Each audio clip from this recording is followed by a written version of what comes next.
En nombre de Ontañón Familia os damos la bienvenida a este nuestro particular Templo del Vino, un lugar que, bueno, pues está rodeado de obras de arte, como lo que esta noche vamos a poder disfrutar en este lugar. Nos gustaría, sobre todo, que se sientan en casa después de este bonito evento.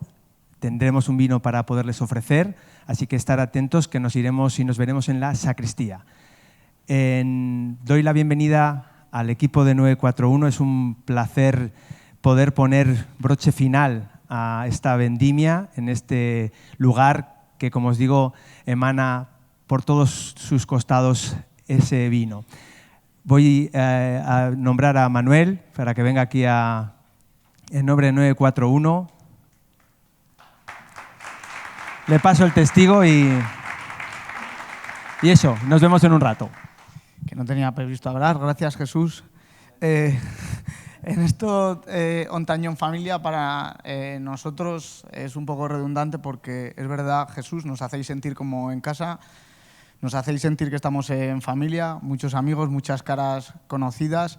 El otro día cuando me preguntaban sobre este diario de vendimia y sobre el anuncio de Navidad, que salieron más o menos el mismo día, creo que es un poco el pistoletazo de salida, ¿no? El final de toda esa cosecha, de todo ese trabajo de la vendimia. Nosotros en formato revista, sale el anuncio de la lotería y ya nos ponemos todos en modo navideño, nos ponemos en modo cariñoso y familiar. Y en esas semanas, un poquito antes, siempre recibo la llamada de Pablo García Mancha, charlará ahora con Alejandro y Alejandro tocará música, porque si fuera al revés pues tendríamos un pequeño lío, ¿no? Si a Pablo le diera por tocar la guitarra.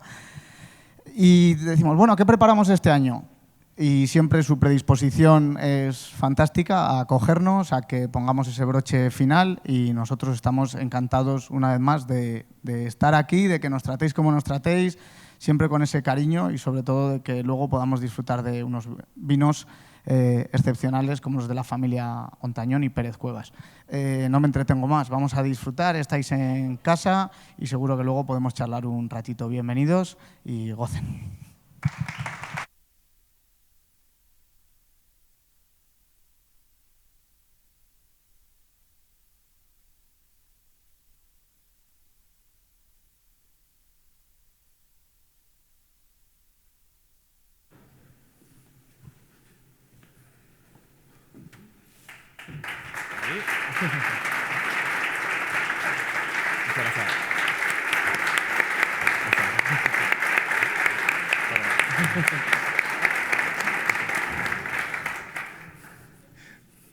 Bueno, buenas noches a todos, bienvenidos.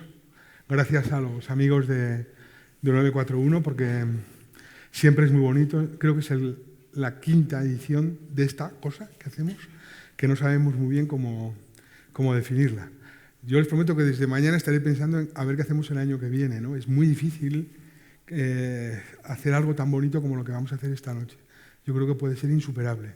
Por aquí, en esta jornada final de la vendimia, han pasado cocineros, periodistas, sumilleres, heladeros, yo qué sé, un montón de gente, profesores de análisis sensorial. El año pasado hicimos aquello tan diferente y tan disruptivo como fue el encuentro con los científicos del vino. Y este año le he pedido un favor a un gran amigo, Alejandro Hurtado. Alejandro Hurtado es una de las personas más increíbles, uno de los músicos más alucinantes que he podido conocer, no solamente en lo que se refiere a la música flamenca, sino en general al concepto de lo que es vivir, sentir, amar, conocer, disfrutar y compartir la música. Porque no solamente es flamenco. Alejandro tiene en sus registros musicales conocimientos palmarios de muchos estilos. Tiene esa inquietud del creador, tiene el amor por lo que hace y luego tiene algo extraordinario que es la bonomía, ¿no? Le propuse, vamos a hacer un mano a mano, pero claro, yo estoy aquí como si fuese un cantador, yo no tengo la más mínima capacidad de cantar, ¿no? Obviamente. Entonces le dije a Alejandro, hacemos un mano a mano, yo te pregunto cosas, ¿no? Y tú nos ilustras con tu verbo y con tu guitarra. y no sabemos muy bien lo que vamos a hacer, ¿verdad? La verdad es que no. No, tenemos ahí... Lo importante es que estamos a gusto, ¿no? La verdad que hemos venido ensayando desde que he ido a buscar el tren a Zaragoza, ¿no? No hemos ido en el tren Chispita, querido Manu, ¿dónde estás? No hemos ido en coche porque, claro, no podíamos arriesgar. Es que aquí al tren que va a Zaragoza le llamamos Chispita, porque a veces llega y otras... por lo general no llega. Entonces no podíamos arriesgarnos a... ¿no? Entonces, yo un día, cuando empecé a trabajar en Ontañón, bueno, pues sabéis que tenemos una relación muy especial con los jugadores flamencos, con el mundo del flamenco, y vino Alejandro a tocar con Maite Martín. Y nos dejó asombrados esa forma de tocar, nos dejó locos. Y por la mañana, eso era un jueves, por la mañana recibí una llamada de Antonio Benamargo y me dice, ¿está Alejandro aquí? Porque ibais a actuar el día siguiente en Vitoria, no sé dónde, ¿no? ¿Te parece que vaya por la bodega? Vino por la bodega, tomamos vinos, hablamos, y fue un encuentro precioso, ¿verdad? Y ese año, un poquito más adelante, teníamos que ir a Madrid Fusión con los vinos de Queirón. Y Raquel Pérez Cuevas, a la que yo le agradezco tantas cosas, pues me dijo, pues hacemos algo diferente. Claro, haz algo diferente. Casi nada. Y entonces se me ocurrió, ¿y si le llamo a Alejandro? Y me lo llevo a las viñas. Prueba los vinos, conoce la pasada, el arca, la Bartola, el poeta. Se inspira con esos paisajes de Rioja Oriental tan profundos, tan bellos, tan calmos. Y luego, en Madrid Fusión, catamos esos vinos y mientras la gente cata, Alejandro lo ilustra con su toque, con 4 o 5 composiciones que él haga y fue la leche, ¿verdad? La verdad que disfrutamos mucho. Buenas noches, Alejandro. Buenas noches. Que fue tremendo, ¿verdad? Pues sí, la experiencia de venir aquí, de echar un día entero contigo, ¿no? Viendo los viñedos, bueno, conociendo a esta familia, ¿no? Tan maravillosa y para mí fue un descubrimiento, ¿no? Porque, bueno, el mundo del vino y sobre todo para gente joven, ¿no? Pues es algo que yo creo que es bonito, ¿no? De presentar de esa manera como me lo presentasteis vosotros, descubrirlo de primera mano así, ¿no? Y yo creo que el mundo del vino, del flamenco, siempre está enlazado, ¿no? ¿Tú en qué crees que está enlazado? Esto ya es lo que hemos ensayado. Bueno, hay tradición, hay profundidad, hay inspiración, hay ensueño, ¿no? Yo creo que hay cariño, ¿no? Yo creo que hay muchas cosas. De hecho, bueno, en el flamenco siempre recuerdo, ¿no? Un capítulo mítico de esa serie maravillosa que es Rito y Geografía del Cante. De hecho, le dedicaron un capítulo, ¿no? A Jerez. A Jerez. Bueno, y el tema de los vinos y cómo, bueno, una reunión flamenca, ¿no? Cómo con ese toque, ¿no? De que no puede faltar un vino para enlazar y para potenciar, ¿no? Para que todo eso cobre una vida y un sentido especial, ¿no? Y yo creo que bueno, ahí se ve reflejado, ¿no? En ese capítulo lo explicaron de una forma maravillosa y bueno, la verdad que yo poco a poco voy descubriendo, ¿no? Ese mundo y sobre todo de tu mano, ¿no? Que me has hecho siempre esas presentaciones y me has introducido, ¿no? En este tema. Hoy nos hemos ido a comer al Matute, que es un sitio que nos encanta, ¿no? Y la camarera nos decía, este chico es holandés, ¿no? Pero estaba convencida, no, pues es guitarrista flamenco. Ah, ¿no? Alejandro, ¿cómo llevas tú a la guitarra flamenca?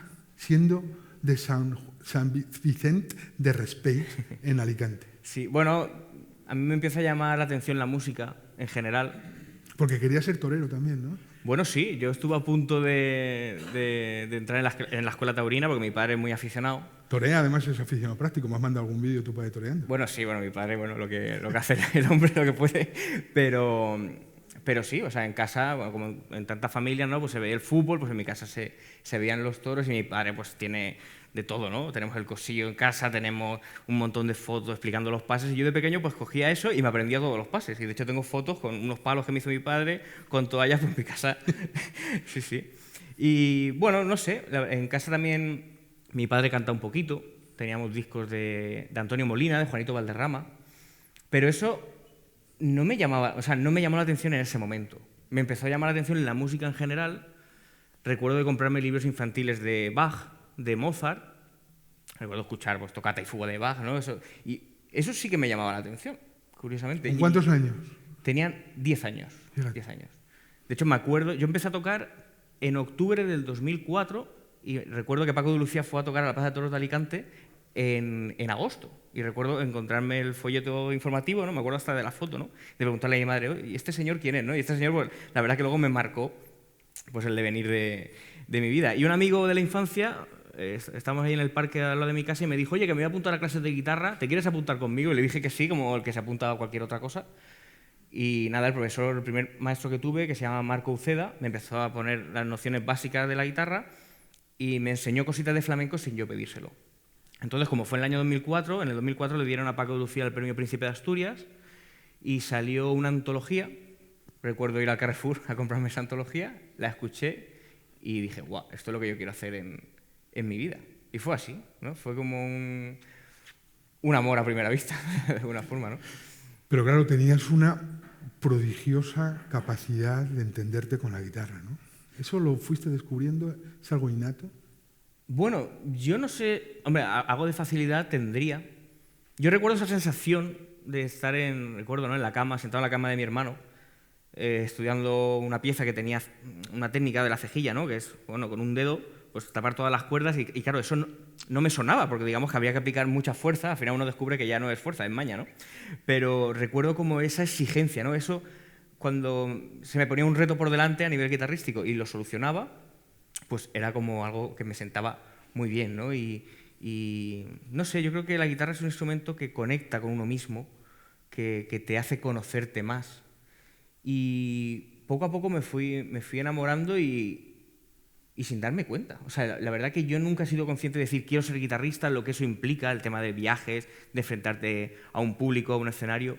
Yo tocaba la guitarra porque me gustaba esa música, porque, no sé, ¿no? Yo creo que como cualquier persona que tiene la suerte de dedicarse a lo que ama, no encuentro explicación, ¿no? de por qué he seguido en el camino, ¿no? No tiene por qué haberla. Claro, no tiene por qué haberla. No tiene por qué haberla.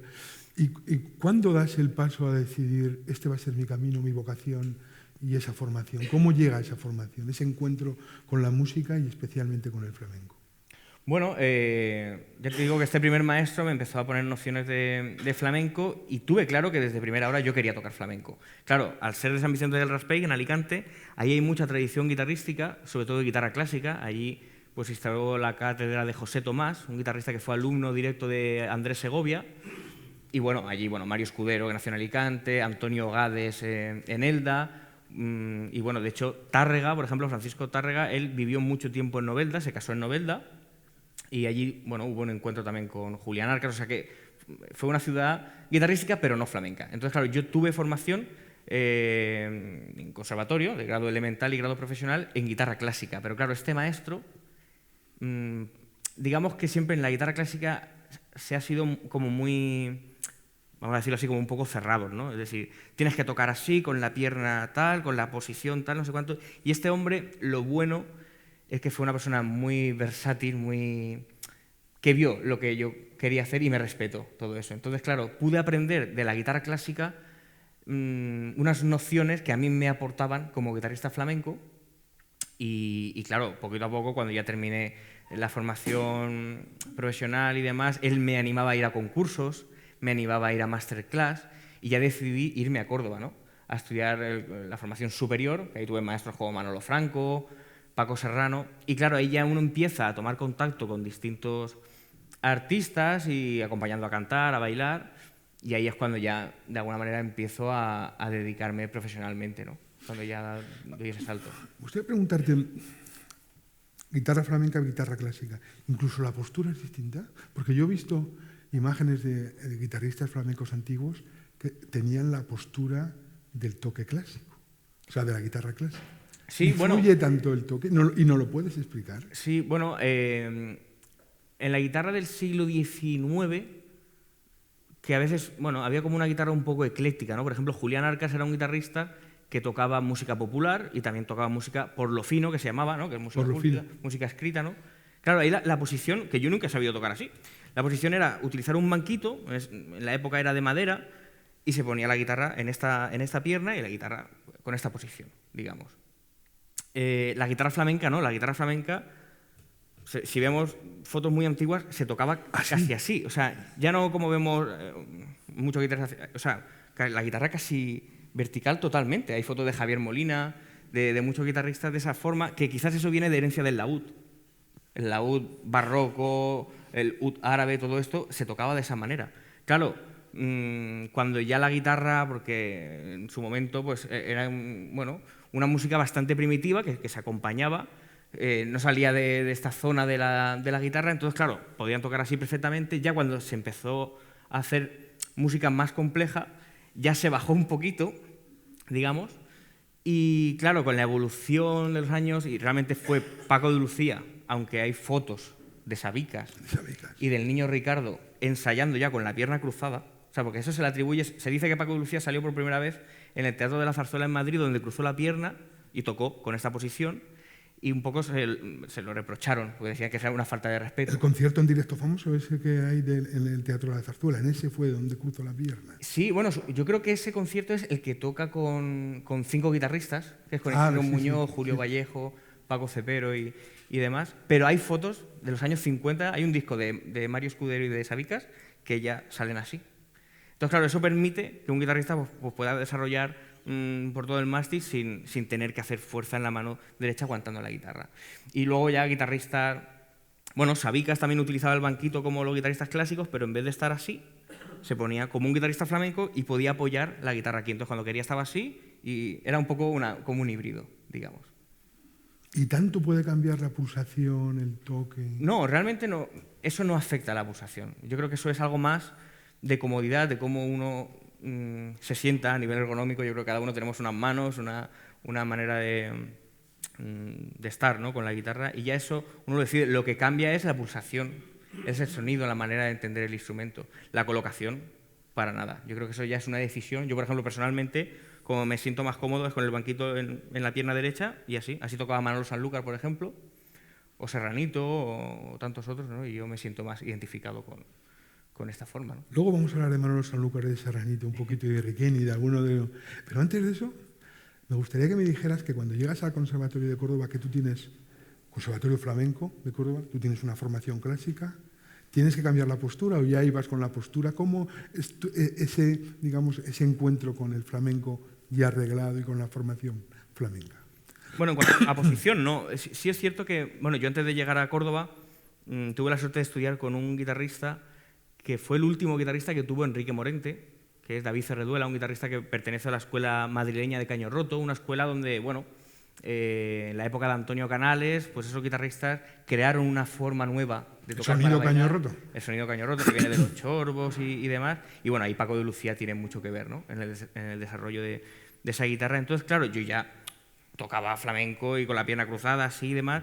Pero a mí Córdoba lo que me enseñó, bueno, lo que pude apreciar es cambiar la pulsación, porque claro, ahí ya empecé a tocar para bailar, tocar para cantar. Entonces, digamos que definí un poquito más ese sonido, ¿no? Digamos, bueno, al final un chaval con 18 años y demás, pues todavía se está haciendo, bueno, en la guitarra y en la música uno nunca se termina de hacer, ¿no? Siempre es constante crecimiento. Pero claro, ahí tuve mucho contacto con muchos guitarristas, empecé a conocer más en profundidad a esos guitarristas antiguos, esas raíces, que claro, eso me hizo un clic, porque yo venía de mucha técnica, mucha armonía, pero ahí es como que conecté con la tradición gracias a un cantador amigo mío que es David Pino, que lo tuve, bueno, como maestro en la misma clase con Manolo Franco, ¿no? Y él me ponía muchas grabaciones y a mí eso es como que me... ¿Te ponía grabaciones antiguas? Grabaciones antiguas, sí. Y hubo un momento pues que, bueno, no es que me obsesionase, pero que, bueno, que me llamaban muchísimo la atención. Tú querías ir a la base. Sí. Digamos, al origen, ¿no? ¿Dónde nace la guitarra flamenca? Bueno, la guitarra flamenca, ya la palabra flamenco en el año 1847 ya aparece vinculado a un cantante o cantaor, no lo sabemos, Lázaro Quintana. No sabemos si esa palabra se atribuye antes, pero bueno, hay ya testimonios y de programas de concierto de eso, de mediados del siglo XIX, y hay guitarristas como Paco el de Lucena, el maestro Patiño, Paquirri el Guanter, que ya algunos tocaban parte de música flamenca y también música clásica, o sea, hacían programas mixtos. Hacían arreglos de ópera, de música de ópera, arreglos de Julián Arcas y demás, entonces hacían una primera parte de música tocada por lo fino y música por lo popular, fino. Por lo fino, y sí, se hacía esa separación. Claro, que lo que pasa es que la guitarra no tenía esa técnica y esa riqueza para poder abordar un repertorio íntegro de guitarra flamenca. Entonces, claro, se tenían que apoyar en la música más llamada culta, ¿no? La música clásica de entonces. Entonces, ya con Paco de Lucena, que es mediados del siglo XIX, ya se ven programas escritos íntegros de guitarra flamenca. De hecho, hay programas donde tocó en el Café del Gran Capitán, que es el actual Gran Teatro de Córdoba, y un repertorio de tocando por Rosa, Soleá, tangos, en fin. Y es algo bueno que, por desgracia, no tenemos grabaciones, pero... ¿Pero tú sabías cómo sonaba más o menos su guitarra? Bueno, de Paco de Lucena se han encontrado, yo creo que son unas 4 falsetas escritas, porque bueno, hay una historia un poco así que Andrés Segovia, ¿no? Un guitarrista clásico hiper mega conocido, ¿no? Por todos. Hay una historia que se dice que su padre fue Paco de Lucena. Ah, sí. Sí, sí. Lo que pasa es que él se crió con sus tíos. Él, bueno, digamos que renegaba un poquito el flamenco, aunque le encantaba, pero... Y él transcribió 2 falsetas y de hecho, en el famoso concurso del año 22, un concurso en Granada que se hizo junto a Federico García Lorca, Manuel de Falla, Zuloaga, pues, era un concurso para mantener el cante hondo, ¿no? Que le llamaban en aquel entonces, y Andrés Segovia tocó por Soleá ahí. Y 2 falsetas de Paco de Lucena estaban transcritas. Te voy a atracar. ¿Te acuerdas de ellas? Sí, hay alguna... Esto es un atraco, pero hemos venido a atracar a Alejandro.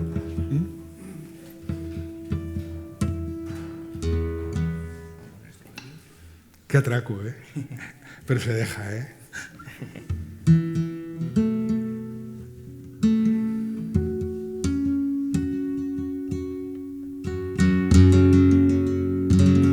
Realmente, o sea, voy a seguir contando la historia y ejemplifico. Por supuesto. O sea, hay 2 falsetas escritas por Andrés Segovia, otras 2 falsetas por un tal Juan Navas en un método de guitarra. Y bueno, yo tuve la suerte de grabar con 2 guitarras históricas de Ramón Montoya y Manolo de Huelva. Y esas guitarras están en un archivo, el archivo Zayas en Sevilla, que bueno, el señor Rodrigo de Zayas, que es el actual propietario de las guitarras, su padre, Marius de Zayas, que fue un mecenas, que fue el primero que llevó a Picasso a Nueva York, fue mecenas de Manolo de Huelva, de Ramón Montoya. Yo cuando fui al archivo, abrí una carpeta y vi falsetas por alegrías, Paco de Lucena. Digo, bueno, esto es algo inédito, que tampoco se conocía, ¿no? Y luego Ramón Montoya graba el toque por rosas, que también Rafael Marín, otro guitarrista, que fue alumno de Paco de Lucena, las escribe. Entonces, ahí sí que podemos ver cómo sonaba un poco el toque por rosas, que yo creo que sería bonito ilustrar, ¿no? Vamos, estamos todos Es un toque, y además no llegué a grabar en ese disco. Y el toque por rosas es un toque como por alegrías, con una serie de falsetas características, ¿no? de ese palo. Y sería algo así.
para no tocar el tema entero.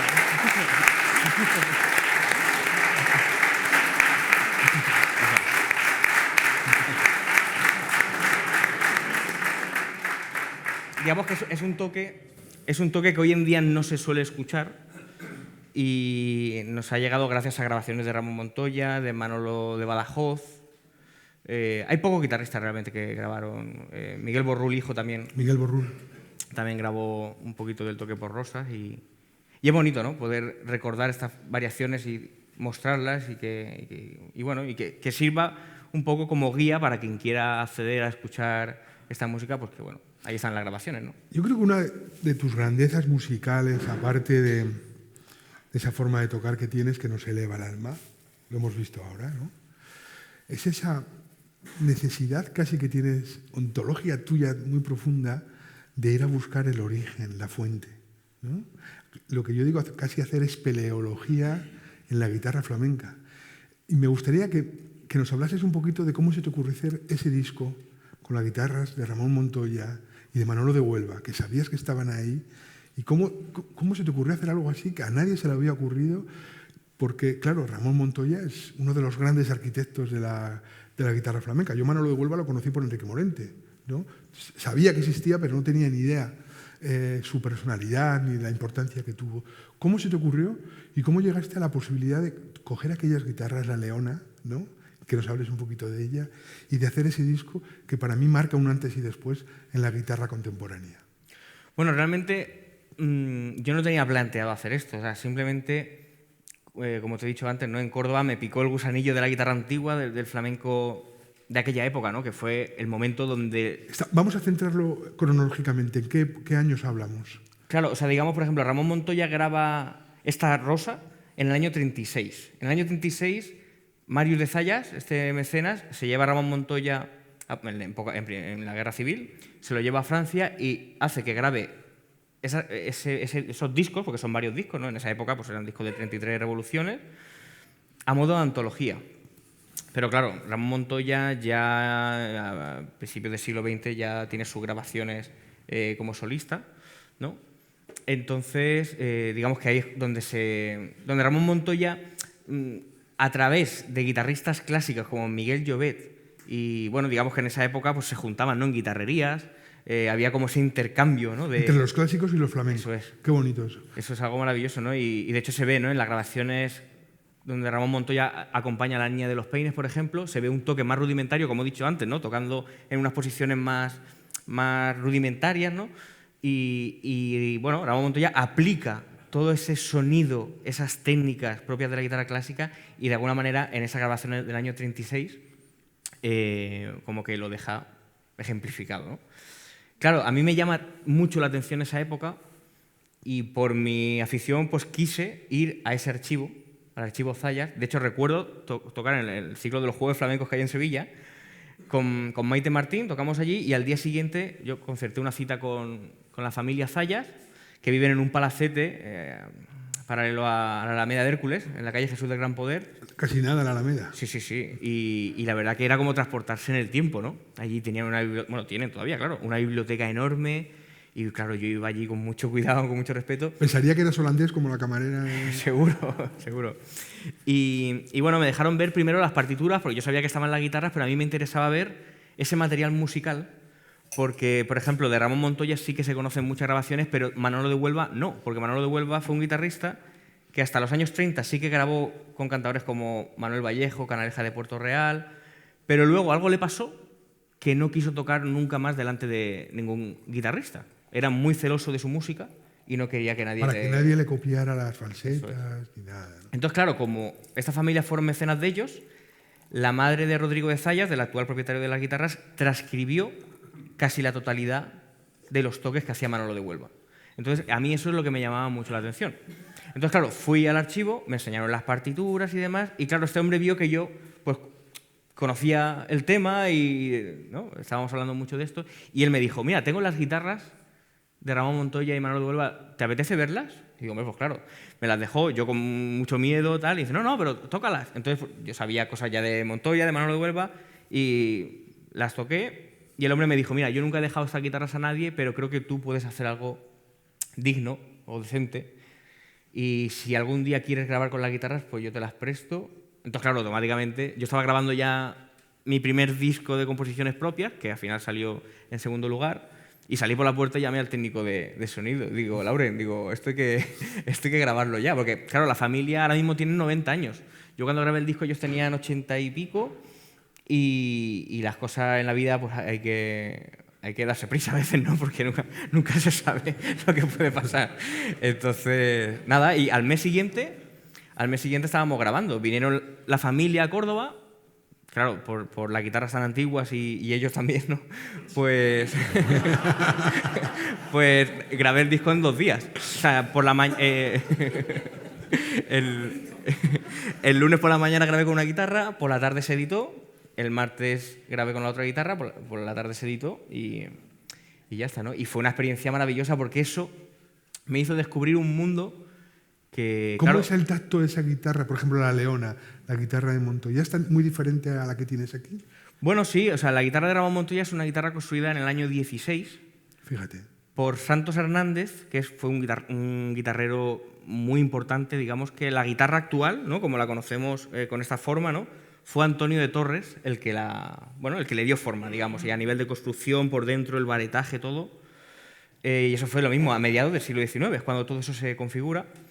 Y Santos Hernández le dio ese punto de la guitarra moderna, porque la guitarra de Antonio de Torres, con esta forma, pero todavía sonaban algo chiquititas, porque digamos que en esa época los conciertos eran así, en salas reducidas, en salas así íntimas, y no llevadas al gran teatro.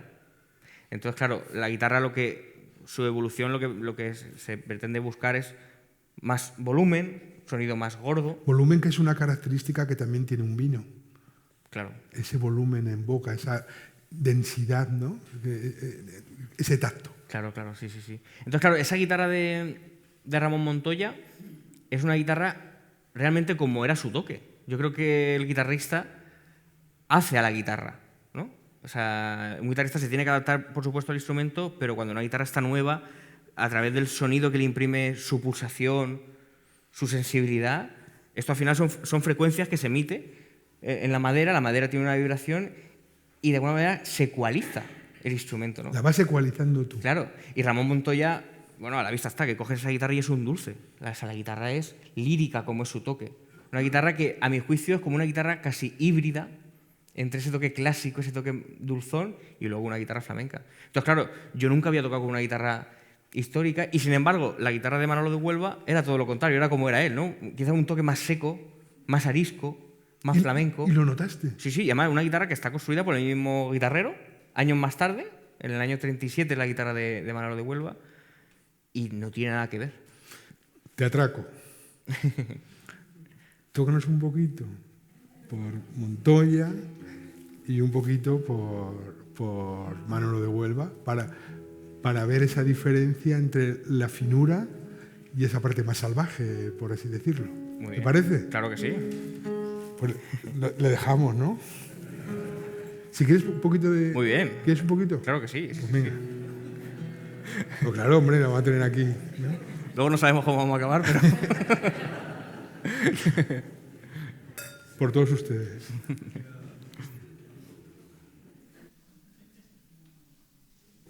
Gracias, Jesús, por traernos un buchecito.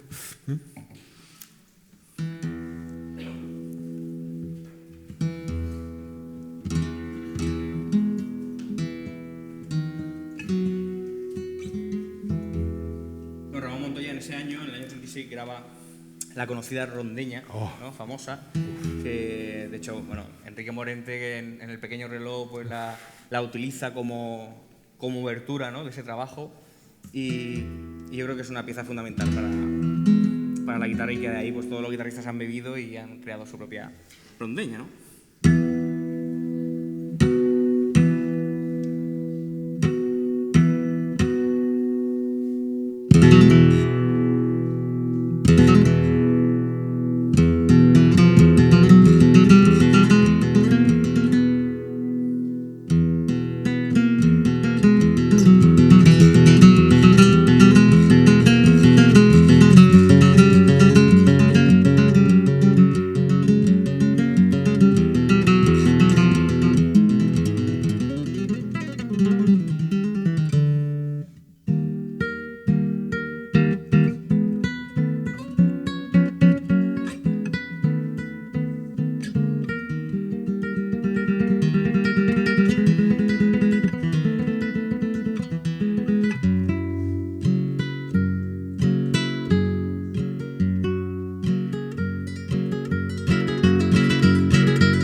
Qué lujo es tenerte, Alejandro.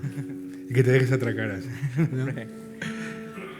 Claro, y luego, por ejemplo, el toque de Manolo de Huelva. Manolo de Huelva un poco fue, a pesar de su rareza, de que no querían que le robases su material musical y demás, pero era un hombre que tenía mucho compromiso con su música, con sus mayores. O sea, era una persona que, por lo que he visto en el archivo Zayas, él fue muy honesto y cuando dictaba una falseta, una música de cualquier maestro suyo, decía de quién era. Anda. Que eso en los cantes, Sí, hay un batiburrillo ahí, pero bueno, cada vez se sabe más, pero en la música la música flamenca decimos, no, esta falseta es tradicional, pero a ver, el flamenco realmente es muy joven, o sea, para decir que ya eso es tradicional, o sea, decir, eso lo hizo una persona y claro, este hombre Manolo de Huelva pues tuvo la suerte de vivir esa época y de sus maestros que le enseñaron ese material musical. Entonces él, digamos que en sus grabaciones, en sus recitales, cuando acompañaba, tocaba esas falsetas. Entonces, digamos que mostraba al gran público ese material musical tan propio del flamenco. Y, por ejemplo, hay una falseta que yo suelo hacer mucho, y a Maite Martín se la hacía cuando la acompañaba, que es una falseta por seguirillas, que grabó además Manolo de Huelva en una película que, bueno, en YouTube se puede buscar, una película que hizo con la Argentinita. Fíjate. En el año 38.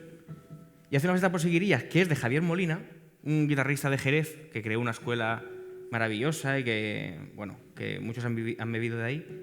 Y Manolo de Huelva le imprime su carácter y unas técnicas bastante modernas para la época, pero sonando muy flamenco, ¿no?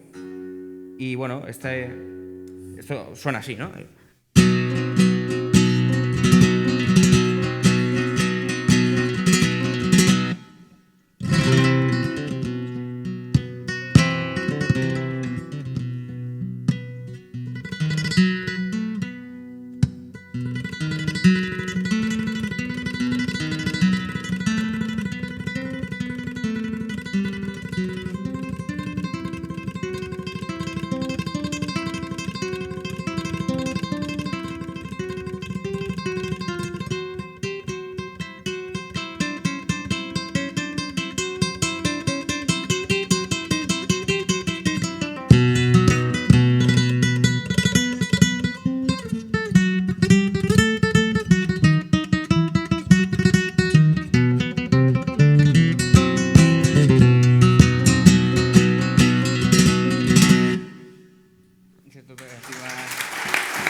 ¿Te lo has ganado? Qué maravilla escucharte, Alejandro. Gracias. Qué bonito, además, muchas veces cuando parece que el flamenco... Yo cuando empecé a escribir de flamenco, la verdad que no sé mucho ahora, pero cuando empecé sabía aún menos, ¿no? Bastante menos. Digo que no sé mucho porque me doy cuenta de todo lo que me queda por aprender. De cualquier cosa nos queda mucho por aprender, ¿no? Pero en el flamenco, ¿no crees que falta un poquito de pedagogía para entender las cosas? Es decir, tiene que haber sentimiento, o sea, te tiene que entrar por el corazón, te tiene que entrar porque te emociona, te hace sentir cosas, ¿no?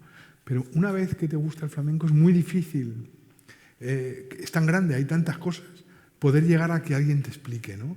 Porque, ¿qué es antes, los palos del cante o los palos del toque? O los palos del toque se acomodan, o sea, cuando un tocador toca por soleá, ¿se acomoda a lo que es los tercios de la soleá? ¿O van surgiendo? ¿Cómo es todo eso? ¿Alguna vez te lo has planteado? Bueno, yo creo... tendríamos que haber estado en ese momento para verlo, pero yo creo que el flamenco principalmente es el cante. Es el cante.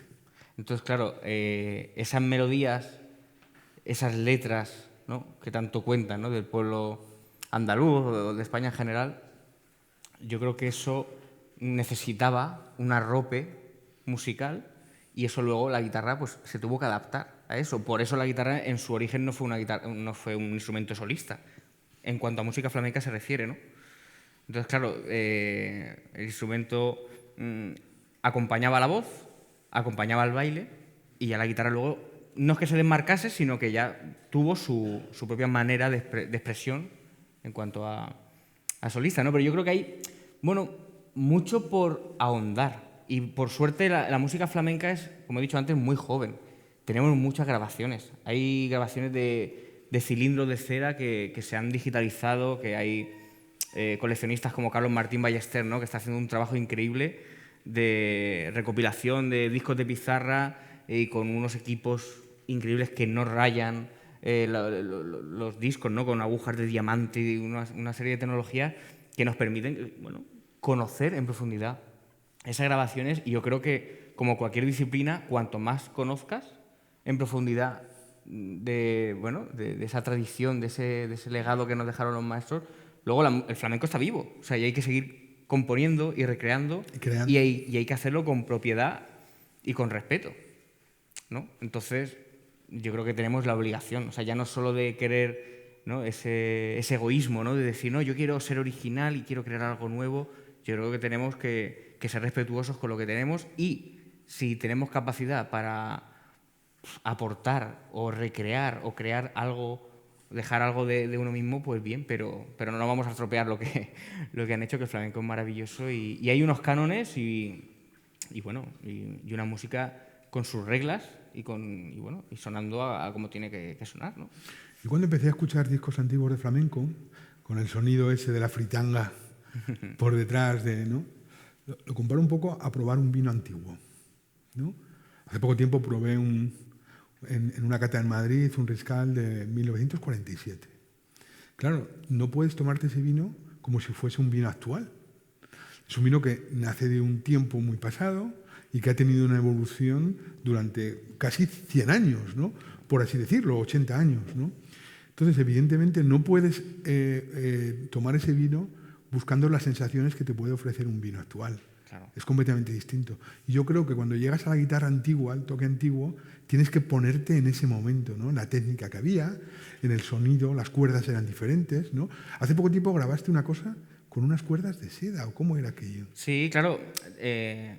Al grabar con estas guitarras, y como he dicho antes, pues se me abrió un universo nuevo. Hubo un aficionado en Jerez que se llama Miguel Navas, que me hizo esa pregunta, ¿no? Dice, ¿con qué cuerdas has grabado con estas guitarras históricas? Y digo, claro. bueno, pues con cuerdas de nylon actuales y demás.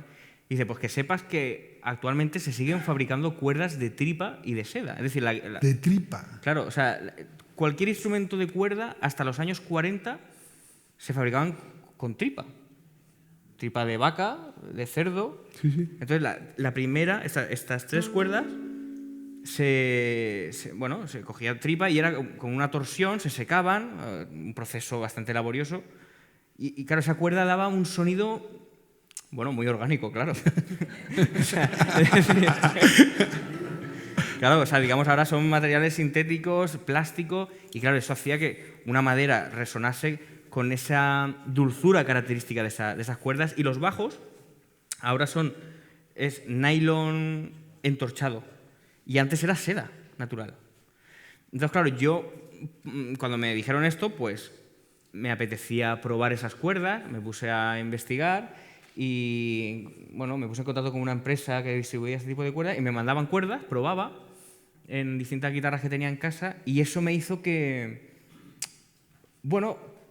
tener sensaciones diferentes, ¿no? O sea, yo creo que las yemas de los dedos. Claro, o sea, el sonido, cómo pulsar eso.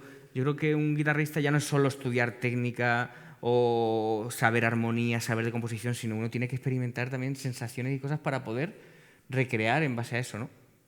Y el último disco que he grabado, que se titula El primer llanto, en ese disco sí que incluyo, es todo música propia, hay una parte de un flamenco más vanguardista, pero luego hay una parte de composiciones propias inspiradas en esa guitarra del siglo XIX que compuse a modo de ejercicio con esas cuerdas.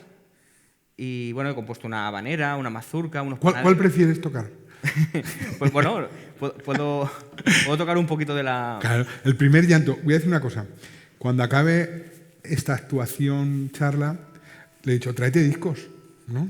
Por si queréis comprarlos, luego hay que comprar discos a Alejandro, ¿eh? Ha traído discos, por si queréis, para que los tengáis. Del primer llanto y algún... ¿Has traído el de los maestros? Sí, también, sí. Vale, muy bien. ¿Cuál nos vas a hacer? La habanera, por ejemplo. La habanera. ¿De dónde surge la habanera? Fíjate, ya el nombre nos evoca a los cantes americanos. Claro. Bueno, la habanera realmente es un estilo que ese patrón rítmico está en el tango actual, está en el flamenco, por ejemplo, lo encontramos en los tientos. O sea, es decir, bueno, lo encontramos en el reggaetón. O sea, es decir, es un patrón que ha calado en la música occidental de una forma increíble, ¿no? Pero claro, el reto mío era captar la estética de esa época, ¿no? Porque podemos componer con ese patrón rítmico y podemos hacer lo que queramos. Pero el reto era, en base a esas cuerdas y en base a ese legado musical de Francisco Tárrega, de Julián Arcas, de esos guitarristas eclécticos, guitarristas que de alguna manera Ramón Montoya y tantos otros se inspiraron en ellos para hacer todavía crecer más la guitarra flamenca. Entonces he hecho una serie de piezas que realmente suena a esa guitarra, ¿no? Y vamos a ver. ¿Por qué las llamó el primer llanto? Bueno, eso es otro tema ya a tratar. Bueno, realmente porque un compositor, un artista, ¿no? Cuando... O sea, el primer llanto es una nana, ¿no? Es el título de una nana.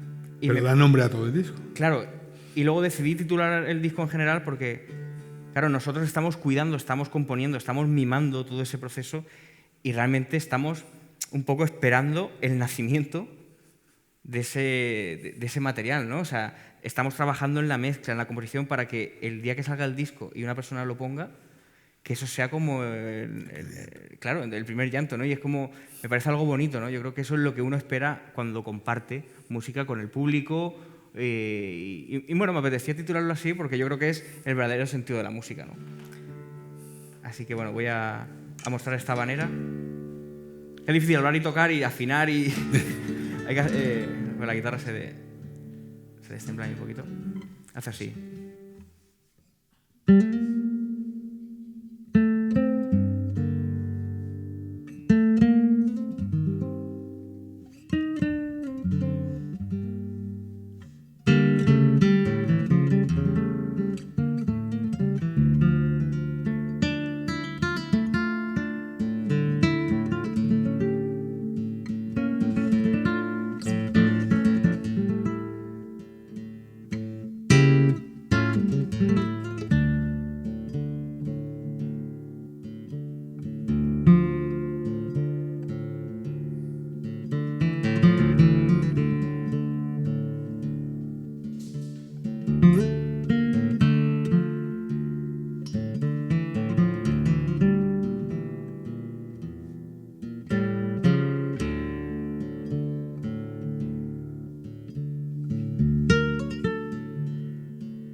¿Qué sientes tocando? Tiene que ser algo muy bonito lo que sientas por dentro, ¿no? Tocando. Bueno, la verdad que es como, muchas veces he dicho eso, ¿no? Como meditar, ¿no? Es como un momento de conexión, ¿no? Con uno mismo, es algo muy íntimo, pero a la vez, ¿Necesitas? claro, a la vez lo estás compartiendo, ¿no? Entonces, si fuese algo para mí solo, no saldría igual, ¿no? Entonces, no sé. Es difícil de explicar, pero la verdad que es una sensación maravillosa. ¿Puedes vivir sin subir a un escenario a tocar ahora mismo? Pues la verdad es que no. La verdad que sería difícil. Yo creo que cuando uno encuentra, ¿no?, un poco el sentido de su vida, yo creo que la guitarra para mí es lo que da sentido a mi vida. Me despierto pensando en la guitarra, a la hora de tocar en casa, de compartir, no sé, es algo que ya forma parte de mí, ¿no? Y me hace bien, o sea, me hace sentir bien a mí como persona y no sé, yo lo recomiendo, a cualquier persona que no haya practicado ningún instrumento musical. Yo creo que es algo, bueno, y cualquier arte, ¿no? O sea, yo creo que al final es algo que sienta tan bien. ¿Vives obsesionado con ella? Pues la verdad es que no.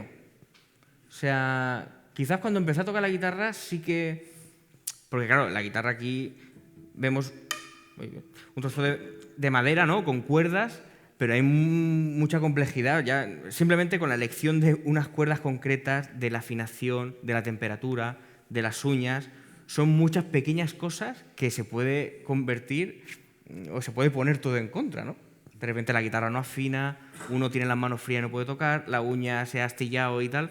Entonces uno intenta no depender de todo eso y adaptarse, porque es que si no sería un suplicio, ¿no? Sí. Llevamos una hora. No quiero extenderlo. Fíjate, se nos ha pasado un minuto. Y hoy hemos hablado de mucha música, hemos hablado hasta de Miles Davis, pero hemos hablado de dos guitarristas, ¿no? Que los dos sentimos una admiración muy especial. Manolo Sanlúcar, ¿no?, y Rafael Riqueni. Rafael Riqueni ha actuado aquí, dos veces ha actuado en la bodega. Y me gustaría que hicieras, si te apetece, por supuesto, un pequeño homenaje a Manolo Sanlúcar, que además vas a hacer una cosa muy bonita de Manolo Sanlúcar, ¿verdad? Sí. Que des unas pinceladas sobre Manolo Sanlúcar, de lo que me has contado, de esa unión de su música popular y su registro clásico absolutamente asombroso, componiendo sinfonías, y de esa genialidad también de Rafael, ¿no? Toca lo que te dé la gana, los dos, pero sí que nos gustaría, para terminar, que nos hablases un poquito de Manolo, ¿no?, y de Rafael, si te parece. Sí, claro que sí. Bueno, yo la verdad es que siento, empatizo mucho con la manera de expresar de estos dos guitarristas, ¿no? Porque yo creo que Manolo Sanlúcar, por empezar por él, ¿no? Manolo Sanlúcar, como hemos hablado antes en la comida, ¿no?, un guitarrista que viene de una familia guitarrística. Su padre fue alumno directo de Javier Molina, de la faceta esta que tocaba anteriormente de Manolo de Huelva. Era panadero. Todos sus hijos han sido artistas. Isidro Muñoz, un pedazo de guitarrista y de productor, que hizo discos con Sal Marina, por ejemplo, discos de Duquende, de Arcángel, de José Mercé. O sea, el productor fue Isidro. Y luego José Miguel Évora también, ¿no? Todos ellos, bueno, una familia increíble, ¿no? Y Manolo Sanlúcar se ve cómo en esa edad temprana empieza a acompañar a un montón de artistas a la Paquera de Jerez. La Niña de los Peines lo acoge en su casa. Fíjate. O sea, y claro, él hace ese paso, ¿no?, de tocar para cantar y para bailar en las Brujas, ahí en ese tablado mítico de Madrid, y pasa a hacer guitarra de concierto. Empieza a sentir ese compromiso con su pueblo, con Andalucía. Él tenía una obsesión por dignificar Andalucía y su cultura, que es la guitarra flamenca.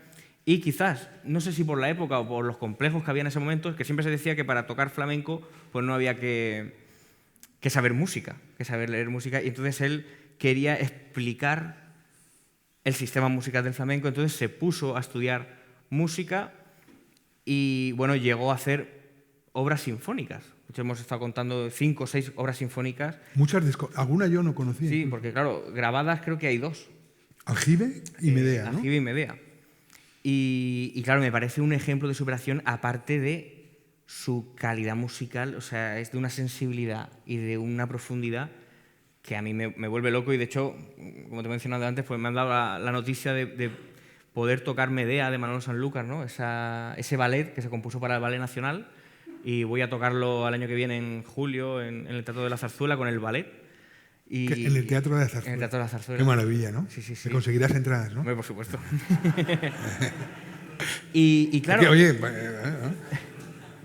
Y claro, de esa generación, de esa manera de entender la música, aparecen guitarristas como Rafael Riqueni. Rafael Riqueni fue, bueno, uno de los seguidores de Paco de Lucía, el Niño Miguel, y de Manolo Sanlúcar. De hecho, Manolo Sanlúcar se lo llevó a su casa, le enseñó distintos ejercicios técnicos, y Rafael Riqueni ha seguido esa escuela desde otra manera. Quizás Rafael Riqueni a día de hoy no ha hecho música sinfónica, pero sí ha hecho música descriptiva, que de los primeros guitarristas flamencos en hacer música descriptiva fue Manolo Sanlúcar. Hizo, antes de ese famoso disco, Tauromagia, ¿no? Un disco increíble. Que se estrenó, se lo contaba, el Teatro Bretón de Logroño se estrenó con Tauromagia. Fíjate.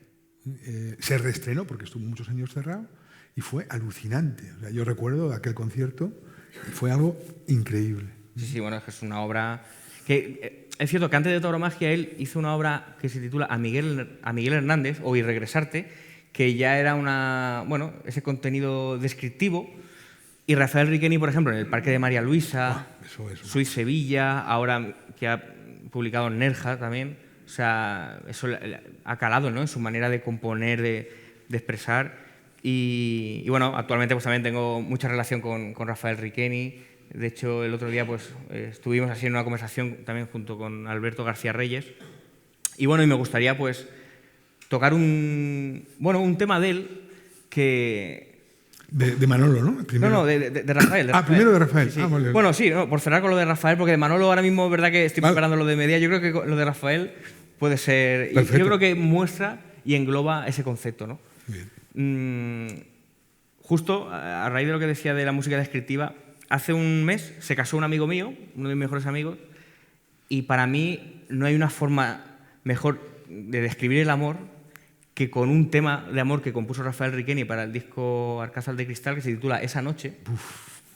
Y bueno, yo lo saqué para tocárselo en la boda a este amigo, y me parece que no sé, que esta música resume, ¿no?, lo que es Rafael, ¿no? Así que bueno, bien a sonar un poquito...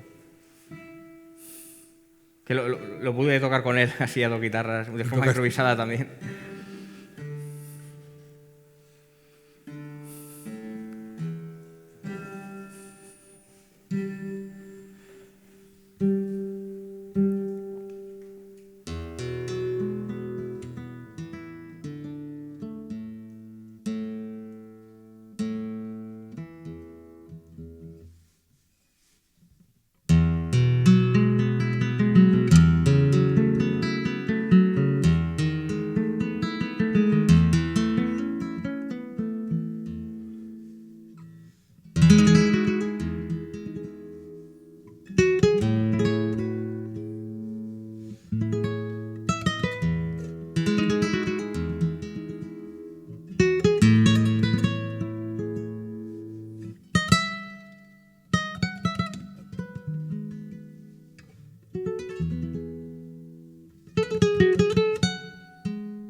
Está muy bien, ¿no? No le podemos pedir más a Alejandro, ¿no? Ha sido un placer, Alejandro. Igualmente, Pablo. ¿Has disfrutado? Muchísimo. Se me han quedado un montón de cosas en el tintero. Mañana a Zaragoza iremos hablando un poco de... Tenemos casi 2 horas para la charla. Yo brindo por la música, brindo por todos ustedes y brindo por Alejandro Hurtado. Muchas gracias. Muchas gracias.